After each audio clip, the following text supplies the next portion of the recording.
Bismillahirrahmanirrahim. Assalamualaikum warahmatullahi wabarakatuh. Ashadu an la ilaha illallah, ashadu anna Muhammad dan Rasulullah. Allahumma sholli ala Sayyidina Muhammad wa ala Sayyidina Muhammad. Alhamdulillah, semoga kita sehat semuanya sehingga bisa melanjutkan kajian-kajian kita sebagaimana waktu-waktu yang lalu. Beberapa waktu kemarin ya, ini ada komen masuk ya. Itu komennya pada unggahan mampir ngombe bahasa dalam kitab suci pengaruhnya terhadap agama. Itu komennya di huruf R. Begini. Kajian tentang tidak ada nabi dari bangsa Arab yang seri keduanya kapan ditayangin Gus gitu. Terus aku jawab, alhamdulillah sudah diingatkan, semoga bisa segera menayangkan seri keduanya. Matur nembah nuwun, Trims. Jadi memang sudah terlalu lama ya, karena banyak waktu yang terus berjalan, banyak hal-hal yang juga minta untuk dibahas, dan kita berusaha supaya itu tetap update sehingga kajian kita tentang tidak ada nabi dari bangsa Arab tanda tanya itu menjadi tertunda sampai sekarang ya. Aku mohon maaf juga kepada semua viewer ya. Ya kondisilah keadaannya yang bikin jadi tertunda.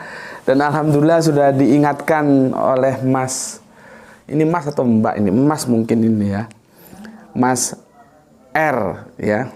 Oke Mas, matur nuwun sudah diingatkan.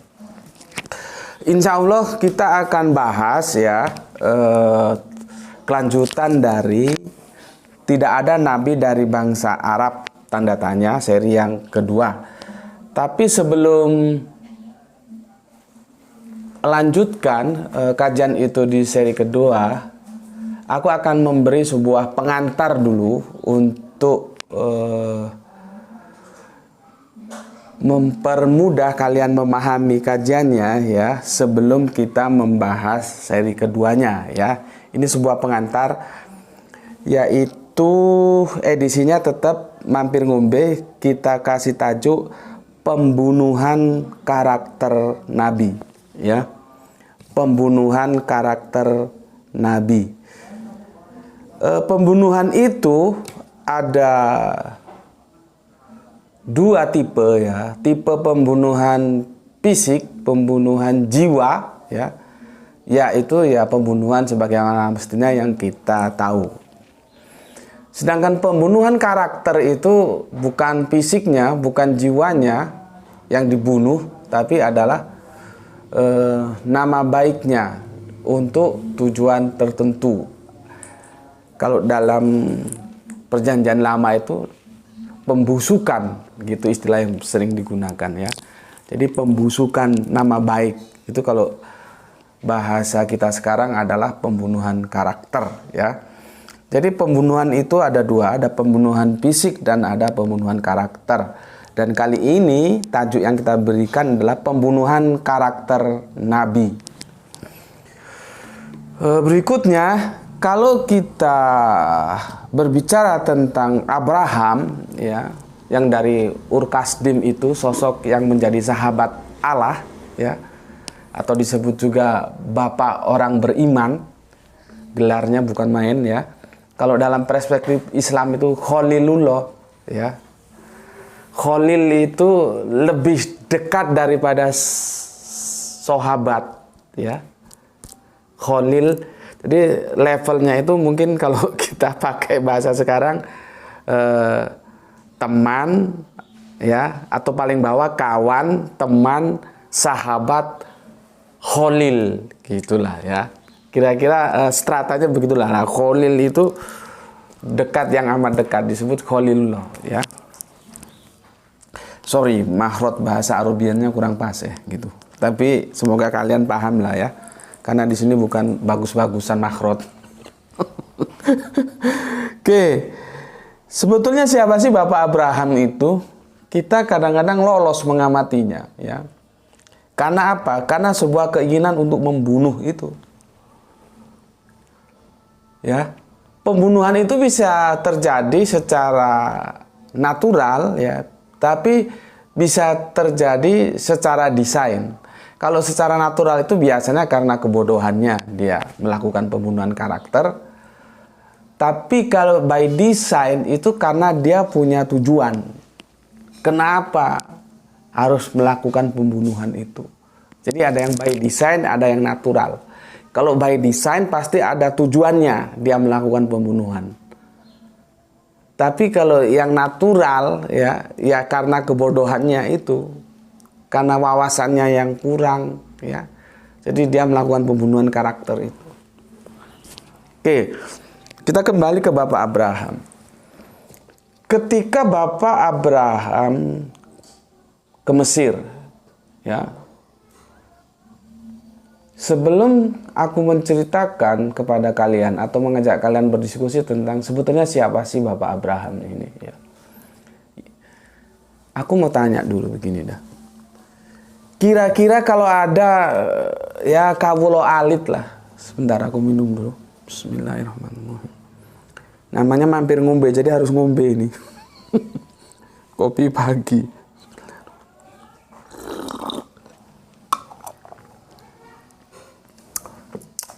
Begini. Dalam lingkup kita aja lah ya. Dalam lingkup kita aja supaya kalian gampang untuk menangkap apa yang mau aku sampaikan. Mungkinkah kira-kira seorang pemulung itu ucuk-ucuk apa ya? Kalau orang Jawa bilang ucuk-ucuk, orang bahasa Indonesianya apa ya? Tiba-tiba gitu ya, dia masuk ke istana negara terus mau ketemu presiden tuh kira-kira bisa enggak? Coba kamu pikirkan dulu. Bisakah seorang kawulo alit, katakanlah pemulung, katakanlah tukang parkir ya, seperti atau seperti aku ini yang nggak jelas ya, profesinya apa nggak jelas ya, bukan ketua DPR, bukan menteri ya, rakyat kawulo alit seperti yang aku bilang tadi lah. Kita ambil contoh kadang-kadang pemulung gitu aja lah supaya gampang ya. Tapi bukan berarti kita tidak menghormati pemulung. Pemulung itu juga jauh lebih mulia ya dibandingkan dengan orang-orang berdasi tapi maling duit rakyat, koruptor itu. Itu di hadapan Allah pemulung itu lebih mulia, paling tidak dia sudah membuat lingkungan menjadi bersih. Ya. Hanya status sosial manusia aja, kacamata manusia aja yang membuat pemulung itu menjadi strata ekonomi yang bawah. Padahal secara morality, mereka bisa lebih agung daripada mereka yang berdasi, ya, punya jabatan, punya pangkat, punya kekuasaan, tapi maling. Oke. Dimungkinkan nggak seorang pemulung ucuk-ucuk masuk ke istana negara terus ketemu presiden tuh? Kira-kira masuk logika kamu nggak? Ya. Aku akan membahas kisah ini tidak berdasarkan data-data historis karena aku belum punya dan aku belum pernah baca. Tapi aku ajak kalian untuk seperti yang kemarin kita diskusikan tentang nalar itu loh, tentang akal itu loh. Akal itu bisa menyelesaikan masalah. Jadi jangan pernah sekali-kali meninggalkan akal kecuali akalmu sudah hilang. Ya. Nah, diskusi ini diskusi nalar, pengembangan nalar, logika, akal. Karena data historis aku belum punya ya, jadi belum pernah baca. Kita pakai akal aja. Kira-kira bisa nggak seorang pemulung itu ucuk-ucuk itu masuk ke istana dan mau ketemu presiden? Jangankan masuk ke istana, dia di pintu gerbangnya itu sudah menghadapi bagian keamanan yang disebut pas pampres itu. Mau masuk pintu gerbang itu loh, dia nggak bisa ngelewati, apalagi masuk ke dalam istana dan ngobrol sama presiden. Itu kan logika yang sangat sederhana, gitu loh. Nggak perlu S1, S2, S3, S4, S5, S6, S nggak karu-karuan, nggak perlu. Logika sederhana saja kalau kita mau mengembangkan nalar kita.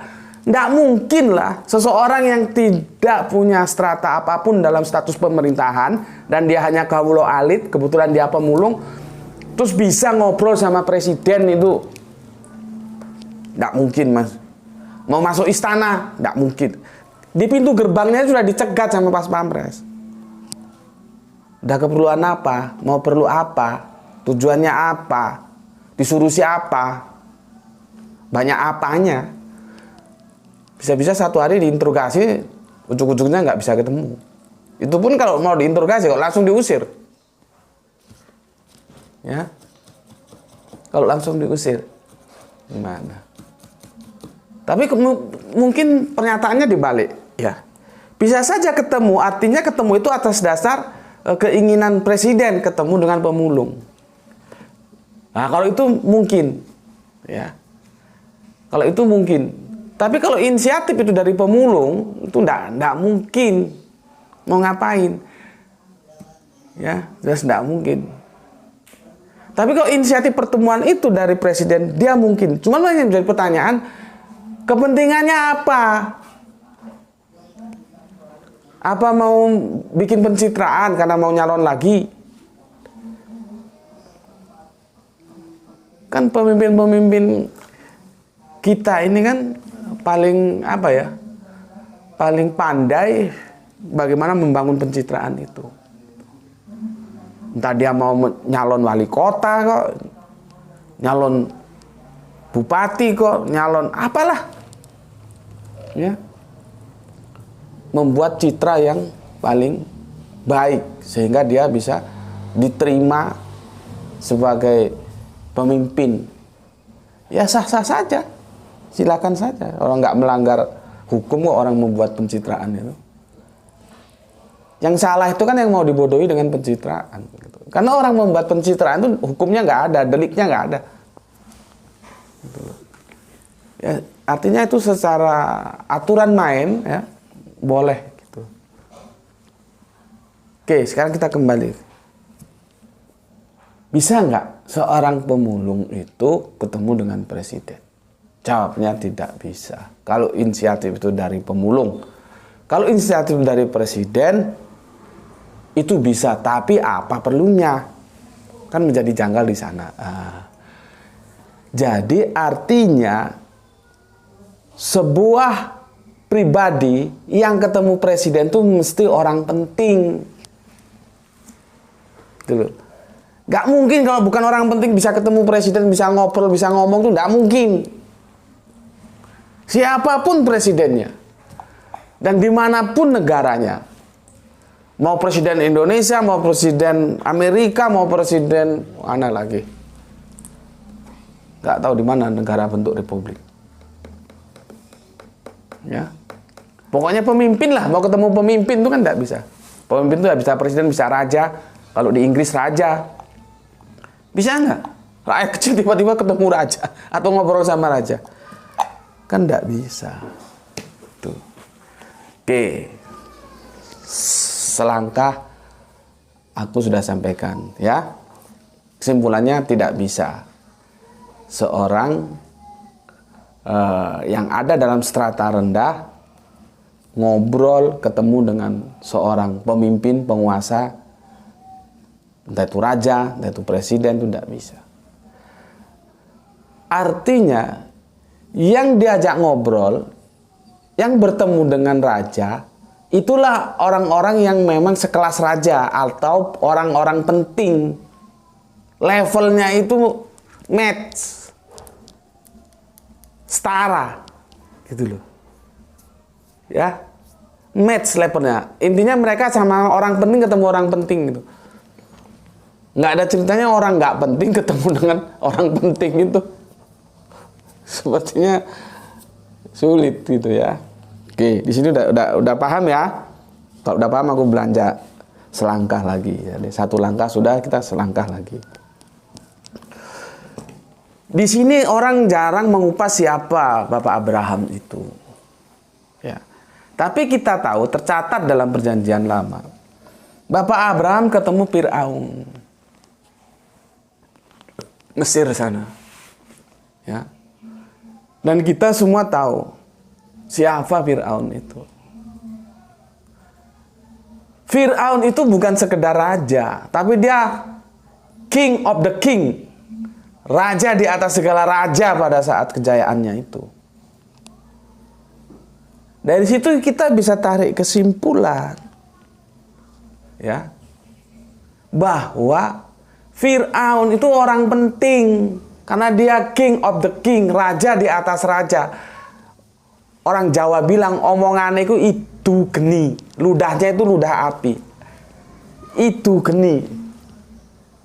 Sabdo Pandito Ratu, ludahnya ludah api. Omongannya itu omongan seorang pemimpin. Jadi omongannya itu adalah hukum. Benar salah itu ada di dia punya kekuasaan. Tuh. Ini Fir'aun ini top of the top ini. King of the king ini, raja di atas segala raja ini. Bukan raja-raja kecil kelas kroco, kelas coro. Ya. Nah, sekarang kita kembangkan. Fir'aun ketemu dengan Bapak Abraham. Nah, sekarang kamu tinggal mikir, kira-kira level Bapak Abraham itu apakah akan kamu pandang rendah, ataukah kamu pandang antara Fir'aun dan Abraham itu selevel, sama-sama orang penting?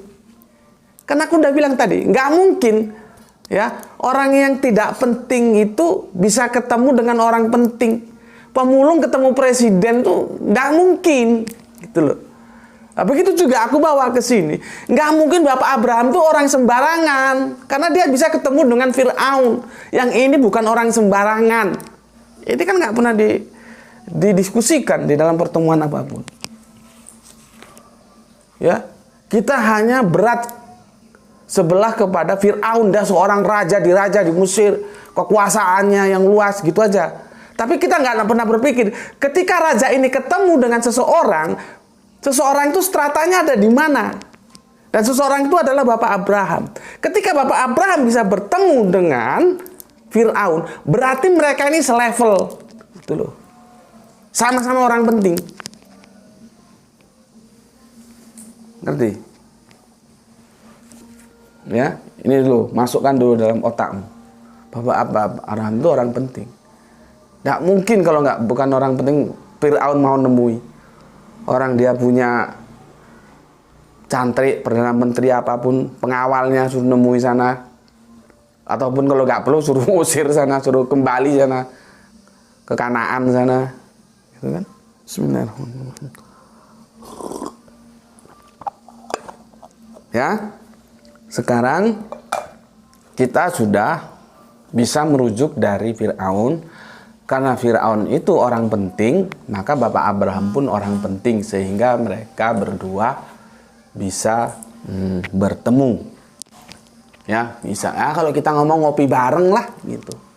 Mereka berdua bisa ngopi bareng. Aku nggak baca ayat-ayatnya terlalu lama, aku cerita saja, nanti kamu cari di Perjanjian Lama itu tersebar ya. Kita tahu Bapak Abraham itu ketika kembali ke negerinya diberi sebuah cindera mata ya. Kalau kata bahasa kita ya cindera mata lah ya. Biasanya cindera mata itu bentuk sebuah keakraban, bentuk sebuah penghormatan, gitu. Ya. Dan kita tahu cindera mata itu adalah Hajar. Ya. Cindera mata itu adalah Hajar. Oke, sekarang kita melangkah lagi. Tadi sudah 2 langkah, ini langkah ketiga. Siapa Hajar itu? Ya. Kita tahu dari public opinion ya, Hajar itu telah dibunuh karakternya ya. Seperti tadi Kanjeng Nabi Ibrahim juga dibunuh karakternya dengan tidak pernah mengungkap seperti apa yang aku telah ungkap, bahwa Kanjeng Nabi Ibrahim atau Bapak Abraham itu jelas orang penting. Tapi kan kalau kita berbicara sejarah, kita terfokus ke Fir'aunnya saja. Kalau nggak orang penting, mana bisa ketemu dengan Fir'aun yang orang penting? Gitu loh. Ya. Sekarang Ibunda Hajar itu dibunuh juga karakternya dengan memposisikan dia sebagai budak.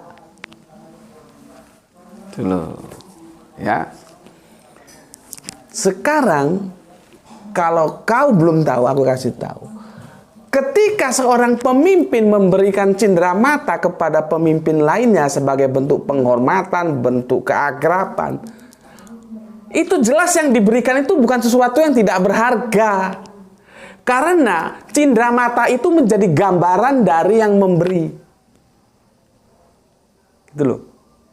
Jadi kalau Firaun memberikan cindramata, yaitu Ibunda Hajar, diberikan kepada Bapak Abraham, maka Ibunda Hajar itu adalah gambaran dari Firaun itu.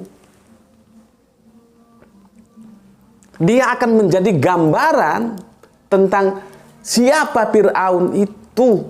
Gitu loh.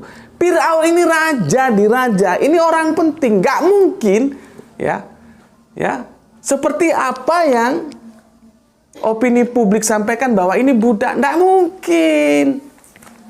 Gimana sih? Gambaran itu adalah perwakilan dari si pemberi. Coba, kamu pikirkan. masih mengatakan bahwa Ibunda Hajar ada budak. Masa budak diberikan jadi cenderamata? Oke, ya. Di sini sudah kita bantah. Tidak mungkin Ibunda Hajar itu budak. Masa budak menjadi gambaran dari seorang raja di atas raja? Aku udah jelaskan kemarin tentang kita membuat manusia seperti marilah kita membuat sorry aku baca teksnya daripada nggak jelas tentang gambar ya. Nah ini Kejadian 26 ya, Kejadian 1:26. Berfirmanlah Allah, baiklah kita menjadikan manusia menurut gambar dan rupa kita, supaya mereka berkuasa atas ikan-ikan di laut dan burung-burung di udara dan di atas ternak dan atas seluruh bumi dan atas segala binatang melata yang merayap di bumi. Gambar dan rupa kita, gambar Allah. Aku sudah jelaskan apa yang dimaksud kata gambar itu. Ya. Kan aku sudah jelaskan, aku sudah bikinkan videonya. Contohnya begini, aku ulang lagi. Sebuah mobil mewah yang itu harganya 1,5 miliar, ya, itu bukan gambaranku. Itu aja. Kamu cerna kalau supaya kamu mengerti. Itu tidak menggambarkan aku.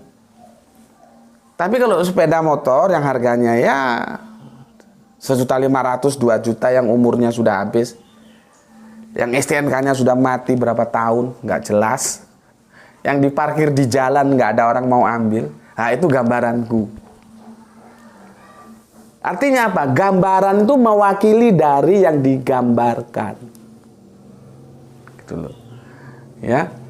Nah, cenderamata itu menggambarkan siapa sosok yang memberi cenderamata. Firaun itu memberikan cenderamata kepada Kanjeng Nabi Ibrahim. Mana mungkin budak? Karena budak itu tidak menggambarkan keagungan Firaun, gitu loh. Cuman kan publik sudah membunuhnya budak. Oke. Sekarang aku nggak mau terlalu harga mati. Oke lah. Kita katakan Ibunda Hajar budak. Oke. Ya. Tetapi sekali lagi, sesuatu yang sangat tidak rasional dan tidak mungkin kalau Ibunda Hajar itu budak. Tetapi opini telah membunuh dia. Oke lah, kita terima budak. Terus kalau budak mau apa? Kalau misalkan Ibunda Hajar itu budak, terus mau apa? Kalian tahu, ujung-ujungnya itu akan lari ke Kanjeng Nabi Ismail. Karena Ismail itu beribukan budak, maka dia tidak punya hak kenabian. Jadi sudah mulai dibunuh lagi. Dibunuhnya Kanjeng Nabi Abraham tanpa pernah diungkap siapa dia, bahwa dia orang penting. Dibunuhnya Ibunda Hajar, dia sebagai budak. Dibunuhnya Kanjeng Nabi Ismail, ya, bahwa dia tidak punya kenabian dengan alasan ibunya budak, karena dia bukan dari keturunan Abraham. Nah, di unggahan pertama, ya, di unggahan pertama itu sudah aku jelaskan secara rinci. Nanti kalian bisa buka ulang, ya. Dari unggahan pertama itu tentang apa itu anak, apa itu keturunan, ya. Aku nggak akan ulangi lagi, karena kalau aku ulangi lagi nanti nggak maju-maju kita, nggak ke depan, ya. Nanti lihat di tidak ada nabi dari bangsa Arab, seri yang pertama itu sudah aku jelaskan di sana, ya. Di sini aku hanya sekedar merefer, gitu. Sekarang aku akan memberikan sebuah kelonggaran. Taruhlah budak. Apakah kalau budak terus anaknya budak tidak dianggap sebagai keturunan Kanjeng Nabi Abraham? Terus otomatis Kanjeng Nabi Ismail tidak punya hak kenabian? Apakah begitu? Ya, coba kita lihat. Bapak Israel, ya, yang awalnya namanya Yakob itu, dia punya istri dua, Lea dan Rahel. Ini aku mereview aja, ya, tidak harus menjelimet seperti kemarin, ya. Lea dan Rahel, ternyata mereka bersaing, saling memberikan budaknya. Maka Rahel memberikan Bila budaknya untuk dinikahi, dan Lea memberikan Zilfa budaknya untuk dinikahi. Ya. Jadi meskipun budak itu dinikahi, di Al-Quran itu juga tertulis menjaga kemaluan terhadap budak-budak. Itu bukan berarti tidak dinikahi. Seperti ini dinikahi. Makanya ini mengingatkan aku bahwa ada sebuah pembicaraan memposisikan bahwa Bapak Abraham itu juga dibunuh dengan mengatakan hubungannya itu hubungan perzinahan dengan Ibunda Hajar. Kan ini kurang ajar, ini pemikiran-pemikiran seperti itu, ya. Belum lagi kemarin, ya kemarin lama sih, sudah ada 1 tahun atau belum, ketika Pak Yakob, ya, Pak Yakob itu, sorry, bukan Yakob, Ishak, bukan Yakob, bapaknya Pak Yakob, ya, Ishak itu dibilang idiot. Itu kan pembunuhan karakter juga itu. Dan aku bikinkan videonya, aku bantah. Pernyataan seorang pendeta dari mana itu nggak tahu aku, yang mengatakan bahwa Ishak itu idiot. Aku bantah. Dan tanpa dugaan ternyata masuk komen dari seorang mahasiswa teologis, ya. Dan itu menjadi bahan diskusi antara dia bersama dosennya di tempat dia menuntut ilmu. Dan dijelaskan ini yang memberikan pembelaan saudara kita Muslim, gitu. Dan dosennya sepertinya agak kaget juga, loh, Muslim yang membela? Iya, gitu. Karena apa? Aku berpijak pada paradigma akademis. Apapun data itu harus ditampilkan sejujur mungkin. Jadi meskipun aku Islam, ya, aku dituntut terus mengatakan yang benar, meskipun Nabi Ishak itu nanti cikal bakalnya ke Yahudi Israel.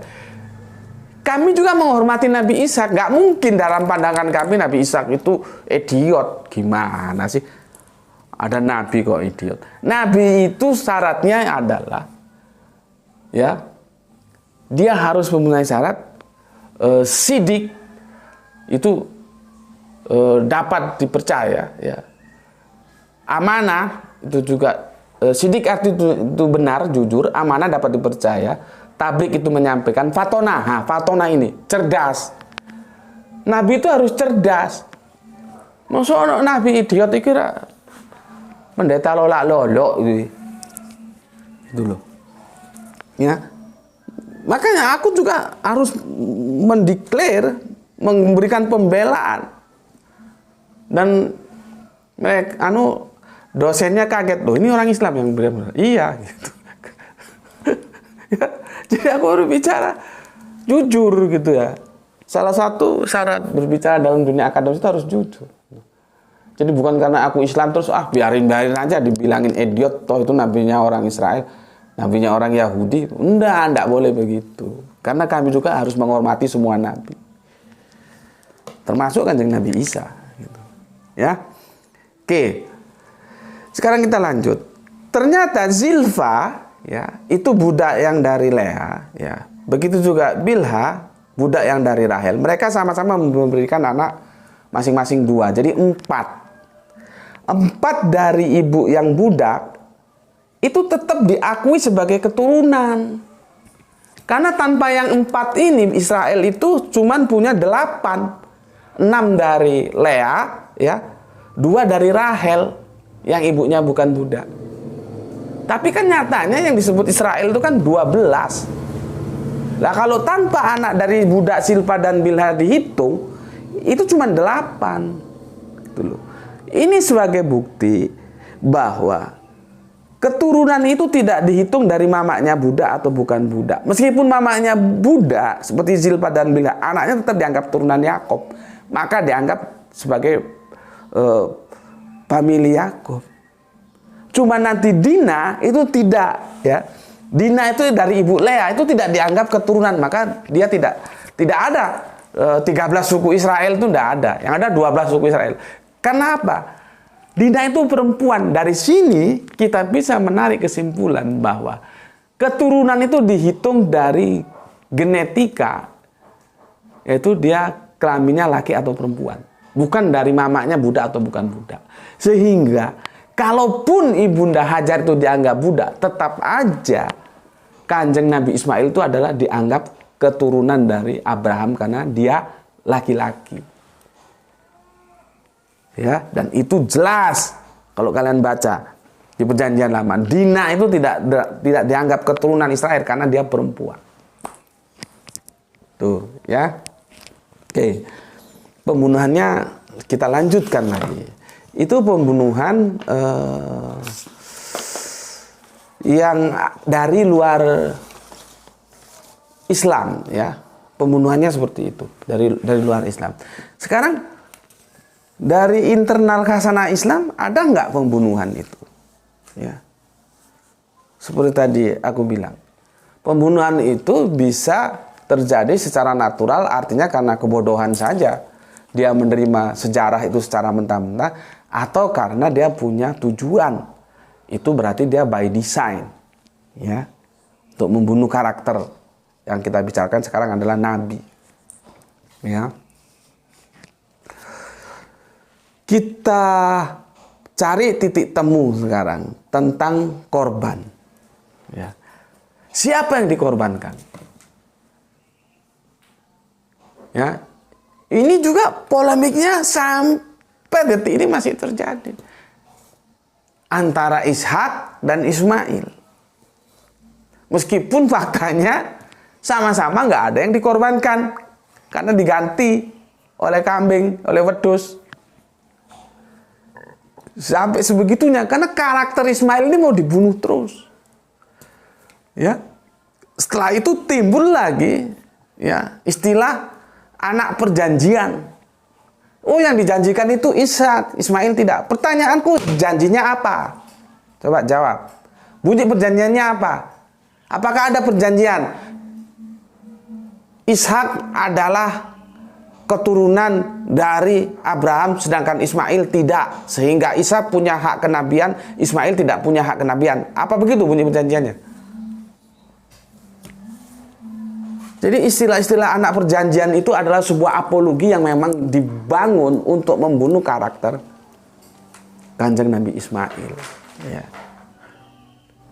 Jadi ada korban, ada anak perjanjian, itu bodoh aja itu, untuk membunuh karakter Kanjeng Nabi Ismail. Ya. Kenapa Kanjeng Nabi Ismail harus dibunuh karakternya? Ini mulai titik terang ini. Karena mereka mau membunuh Kanjeng Nabi Muhammad. Gitu loh. Kanjeng Nabi Muhammad itu mau dibunuh. Ya, nah sekarang kita melompat selangkah lagi ke Kanjeng Nabi Muhammad. Apakah Kanjeng Nabi Muhammad tidak dibunuh juga karakternya? Dibunuh. Itu loh ya. Pertama, aku sudah sampaikan ini dulu.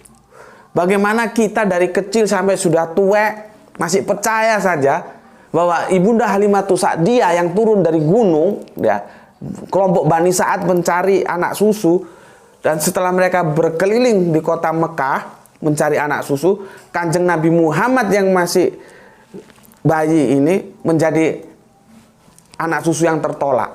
Nggak ada yang mau nyusui. Logika yang ada dalam benak kita ditanamkan dalam sejarah. Oh, anak yatim itu nggak punya bapak, nggak punya duit, nggak kuat untuk bayar susunya. Dan kita terima saja ketika karakter pembunuhan kepada Kanjeng Nabi Muhammad itu ditancapkan dalam pikiranmu, kamu tidak pakai otak, kamu terima saja sampai sekarang. Kan sejarahnya begitu. Akhirnya setelah sore, para ibu susu itu dapat anak susu, terus mereka berangkat pulang ke gunung. Kelompok Bani Sa'ad itu tiba-tiba berubah pikiran. Ibunda Halimatus Sa'diyah, terus dia turun lagi, wis tak ambil wis daripada aku nganggur. Terus Kanjeng Nabi Muhammad dibawa ke gunung, diambil. Dan kita telan aja, kita percaya saja cerita seperti itu. Itu kan pembunuhan karakter. Karena kita tidak pernah berpikir yatim itu ada dua. Yatim secara kekeluargaan belum tentu yatim secara ekonomi. Dari secara kekeluargaan beliau yatim karena sang bapak, sang ayah sudah meninggal. Tapi secara ekonomi, secara struktur kemampuan kehidupan sosial, Kanjeng Nabi Muhammad tidak yatim. Alasannya apa? Kan begitu. Pertama, bapaknya itu, Pak Abdullah itu pedagang besar. Ketika dia pulang dagang, takdir mengatakan lain, bapak meninggal. Tentunya dia meninggalkan warisan. Gitu loh. Itu kan logika sederhana. Itu yang pertama. Yang kedua, kebiasaan hidup para raja. Ya. Ini cucu raja ini. Ya. Kakeknya itu raja. Ya. Kakeknya itu raja. Kenapa? Penguasa. Maka penguasa Ka'bah. Status sosialnya sudah nampak. Nggak ada orang kelas-kelas sendal jepit jadi penguasa Ka'bah itu. Nggak ada ceritanya. Ya. Nggak ada ceritanya. Kebiasaan kehidupan para raja, ya, kalau anaknya itu sudah menikah, dia tidak boleh hidup di istana, harus keluar rumah sendiri. Tuh, nanti kamu main-main ke Jogja biar tahu, ya, supaya tahu kamu. Nah, ketika Ibunda Aminah ditinggal oleh suaminya yaitu Bapak Abdullah, tanggung jawab itu diambil oleh mertuanya yaitu kakek Kanjeng Nabi Muhammad yang dia penguasa Mekah. Artinya apa? Dia ditarik dalam kehidupan istana. Ya sekarang loh, hidupnya di istana. Kakeknya penguasa Mekah. Bapaknya pedagang ulu. Kira-kira kuat nggak bayar ibu susu? Coba logikanya saja. Kuat nggak bayar ibu susu? Seharusnya yang diseleksi itu anaknya oleh calon ibu susunya atau perwakilan dari anaknya itu, maksudnya pihak kerajaan, sang kakek menyuruh, itu seleksi itu. Daripada ibu-ibu Bani Sa'ad itu, siapa yang layak menjadi menyusukan cucuku itu? Kan itu yang paling logis. Bukan Kanjeng Nabi Muhammad yang diseleksi bahwa dia tidak lolos sehingga dia menjadi afkiran. Bukan begitu. Ya inilah, dari sejak Nabi masih kecil, ya, kecilnya Nabi, ya, tentunya belum Nabi, hanya setelah 40 tahun. Itu sudah dibunuh karakternya. Dan kita menerima saja. Tanpa ada cross check sejarah gitu loh. Ya. Oke. Setelah itu apakah selesai? Tidak, masih dibunuh lagi. Ya. Peristiwa di mana? Peristiwa ketika Kanjeng Nabi Muhammad di Gua Hira. Kita tidak tahu, kita tidak pernah belajar. Ya. Aku seperti telah menjelaskan ke kalian, kalau membaca huruf itu namanya mengeja. Ya. A, B, C, D itu mengeja. Alif, ba, ta, sa itu mengeja. Itu namanya membaca huruf. Kalau membaca kitab atau membaca buku, itu artinya kita berdialog dengan kitab. Kita menggali informasi dari kitab itu untuk menjadi suatu yang akan kita pahami. Oh, maksudnya begini loh. Pesannya itu begini loh. Message-nya itu begini loh. Itu membaca kitab. Jadi harus tahu dulu bedanya. Membaca kitab, membaca huruf. Orang yang tidak bisa membaca huruf, ya buta huruf. Orang yang tidak bisa membaca kitab, ya buta kitab. Nah, Kanjeng Nabi Muhammad itu dibunuh lagi karakternya dengan mengatakan bahwa dia buta huruf. Coba. Ya, dia buta huruf. Ya. Coba, ada nggak Nabi buta huruf? Aku kan tadi jelaskan, ya.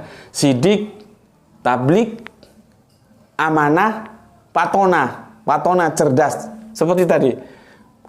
Nabi Ishak dibilang idiot. Masa Nabi idiot? Nabi itu harus patona, harus cerdas. Ini sekarang lagi timbul lagi. Masa Nabi itu buta huruf? Karena apa? Sulit kalau kita tidak memberikan kritik terhadap berita-berita yang berupa dongeng-dongeng selebaran dalam mencari kebenaran itu. Ya. Ternyata makna bikorik itu artinya macam-macam. Kemarin aku ngaji sama teman malam Kamis kemarin, ya. Kami setiap malam Kamis ngaji sama malam Sabtu. Iya, ngaji juga malam Sabtu, ya. Jadi 2 kali dalam seminggu. Ternyata makna bikorik itu juga bisa diartikan aku tidak mau membaca. Jadi ada beberapa terjemahan makna bikorik. Aku tidak mau membaca, atau apa yang aku baca, aku tidak bisa membaca. Dari 3 kemungkinan makna ini mana yang kira-kira sesuai? Kalau aku tidak bisa membaca, ya syarat patonannya berarti kan tidak terpenuhi. Apalagi seorang nabi diberi cindera mata kenang-kenangan oleh Allah dalam bentuk buku yang itu harus tertulis, yang itu kalimat di dalamnya ada huruf-huruf, terus dinyatakan buta huruf. Logikanya di mana? Terus ketika Zaid menuliskan, ya, firman yang diterima oleh Kanjeng Nabi Muhammad, kalau salah itu gimana? Kalau nabinya buta huruf, gitu loh. Kan tidak mungkin. Zaid itu menuliskan atas kontrol Kanjeng Nabi Muhammad. Surat mana ditaruh di mana, ayat mana ditaruh di mana, tulisannya gimana, itu dikontrol. Nah, kalau nabinya nggak bisa ngontrol karena buta huruf, kan jadi kacau balau, nggak karuan. Jadi kalau kita pakai nalar, nggak mungkin seorang nabi itu buta huruf. Gitu loh. Ya. Oke, bismillahirrahmanirrahim. Terakhir, dari sini kita tahu, ya, pembunuhan itu terjadi mulai dari Bapak Abraham sudah mulai dijegal, dari Ibunda Hajar mulai dijegal, terus setelah itu Kanjeng Nabi Ismail dijegal lagi, dibunuh lagi, Kanjeng Nabi Muhammad dijegal lagi, dibunuh lagi. Yang ujung-ujungnya kalau membunuh karakter Kanjeng Nabi Muhammad, itu poinnya cuma satu, membunuh Islam. Itu loh. Targetnya ke sana. Karena kalau nabinya tidak sah, maka agama yang disampaikan melalui nabi itu juga menjadi tidak sah. Itulah pemikiran-pemikiran jahat mereka. Jadi intinya itu, ya, yang menjadi target utamanya itu adalah ingin mengatakan atau ingin memberikan sebuah penilaian bahwa Islam itu tidak sah, gitu loh. Maka pembunuhan-pembunuhan ini terus dilakukan. Makanya kalau sekarang ada yang ngomong tentang nabi pedofilia lah, terus ada lagi apa namanya itu, nabi yang sakit ayan, ya, dan apa lagi lah, Banyak lah yang sekarang kan banyak orang-orang juga melakukan pembunuhan karakter. Itu dia hanya mengulangi masa lalu, jadi nggak usah kaget. Itu mengulangi masa lalu saja itu. Seperti kita ambil contoh mengatakan Nabi pedofilia. Kok cangkemnya baru nyocot sekarang, sedangkan orang-orang yang hidup di zaman dulu nggak pernah mengatakan begitu. Kalau itu memang sebuah kejahatan, seharusnya kan orang yang dahulu, yang hidup dalam ruang dan waktu ketika Kanjeng Nabi bersama Ibunda Aisyah, itu sudah protes. Itu logika sederhana saja. Kok ada orang sekarang merame? Dia kapan hidupnya? Ngomong pedofilia. Padahal aku sudah ngobrol sama teman dokter. Coba kamu cari teman doktermu, kamu ajak ngomong. Pedofilia itu penyakit kejiwaan, artinya dia selalu berulang. Selalu cenderung mengulang. Kalau memang pedofilia, kenapa Kanjeng Nabi hanya menikahi Ibunda Aisyah, ya? Dan itu pun harus dipahami secara cerdas, ya. Sedangkan yang lain-lainnya itu, istri-istrinya itu tidak seusia dengan Ibunda Aisyah. Gitu loh. Kenapa? Kan harus ditanya. Karena kalau penyakit pedofilia itu dia harus cenderung akan mengulangi lagi. Ternyata tidak berulang. Yang pertama. Yang kedua, kalau benar itu pedofilia, dulu orang sudah ngomong. Orang-orang di sekitar Makkah, Madinah itu mesti protes. Ternyata enggak, hanya orang sekarang yang bacot. Ya. Jadi aku simpulkan lagi, pembunuhan karakter para nabi itu sudah terjadi sejak dulu kala. Era kenabian Kanjeng Nabi Ibrahim sudah dimulai, sehingga strategi potong rumput, ya. Sebelum rumput tinggi langsung dibabat bawahnya. Sebelum tinggi dibabat bawahnya, seperti itu. Ya. Jadi itu namanya strategi potong rumput. Kemarin aku jalankan strategi cutter melon. Ini strategi potong rumput, dibabat gitu. Makanya kalau ada pendeta, aku kadang-kadang ketawa, ini pendeta gobloknya di mana gitu ya? Kok ngomong begini? Kenapa Kristen menolak kenabian Muhammad? Gitu kalau nggak salah. Pokoknya dijawab sendiri, kenapa Israel itu menolak kenabian Isa gitu loh. Itu kan satu jawaban itu. Ya, jadi aku sudah jelaskan kemarin. Kalau melihat itu harus dua mata, dua pandangan. Seharusnya ketika dia membahas dalam kekristenannya, kenapa Kristen menolak Muhammad sebagai nabi, itu dia juga harus bahas kenapa Israel juga menolak Yesus sebagai nabi. Kenapa ya Israel yang notabene Yahudi itu menolak Yesus sebagai nabi itu kenapa gitu loh. Jadi fair dia. Ya. Oke. Sudah berapa lama nih? Oke, waktunya sudah cukup. Aku kira sudah cukup jelas ya. Aku sudah kasih pembekalan kalian. Karena setelah ini aku akan membahas, dan ini polemiknya sangat tinggi sekali ya. Sebetulnya kita harus memposisikan sama antara Islam dan Kristen itu sama-sama tamu. Karena nanti kita akan ketemu, kita akan bertarung, yaitu di kitab Perjanjian Lama, yaitu kitabnya saudara kita Yahudi. Seharusnya apabila bisa dihadirkan ada Islam, ada Kristen, ada Yahudi, itu diskusinya semakin enak. Karena klaim ini menjadi klaim yang benar-benar sengit antara Islam dan Kristen, khususnya adalah tentang kitab Ulangan. Aduh, sebentar. Kacamatanya ada kotor nih, sebentar ya. Oke. Kitab Ulangan 18 ya. Mulai ayat ke-15 sampai ayat ke-22 itu pertarungan antara apologet Islam dan apologet Kristen itu sama-sama sengitnya, di mana masing-masing pihak mengatakan bahwa nabi yang dijanjikan itu atau sosok yang dijanjikan itu bagi kami yang Islam tentu mengatakan Kanjeng Nabi Muhammad, dan bagi teman-teman yang Kristen mengatakan bahwa itu adalah Yesus. Dua klaim kebenaran ini tidak mungkin sama benarnya. Seperti kemarin kita berbicara tentang nalar, tentang logika, tentang akal. Kebenaran itu harus tunggal. Maka kalau bukan Kanjeng Nabi Muhammad berarti dia Yesus. Kalau bukan Yesus berarti Kanjeng Nabi Muhammad. Nggak mungkin yang dinubuatkan dalam Ulangan 15 sampai ke 22 ya, Ulangan 18 ya, pasal 18 ayatnya 15 sampai ke 22. Nggak mungkin ini dinisbahkan kepada Kanjeng Nabi Muhammad dan Yesus, tidak mungkin. Dia harus salah satunya, atau mungkin tidak dua-duanya juga. Gitu loh. Sisan wis, tiji tibe, mati siji mati kabeh gitu. Makanya posisi kita ya, kita Islam dan Kristen dalam konteks ini kita tamu, karena ini kitabnya orang Yahudi. Seandainya orang Yahudi bisa kita hadirkan, kita tanya, sebetulnya ayat ini menurut cara pandang orang Yahudi itu untuk siapa sih nubuat yang disampaikan Musa itu? Gitu loh. Ya. Oke. Nanti ya kalau aku enggak janji, kalau ada waktu segera akan aku unggah, kalau tidak ya aku minta waktu lah. Tapi aku sudah berikan pembekalan, yaitu dengan mampir ngombe kali ini, yaitu tajuknya adalah pembunuhan karakter Nabi ya. Itu pembekalannya supaya kalian tahu. Jadi kalau ada orang sekarang sudah mulai, sekarang kan kebebasannya yang sangat-sangat bebas ya, membunuh karakter Kanjeng Nabi Muhammad itu biasa kan, dulu juga sudah begitu. Dia hanya mengulangi orang-orang dahulu saja ya. Sebetulnya kalau dia ditanya juga nggak bisa menjelaskan. Gitu loh.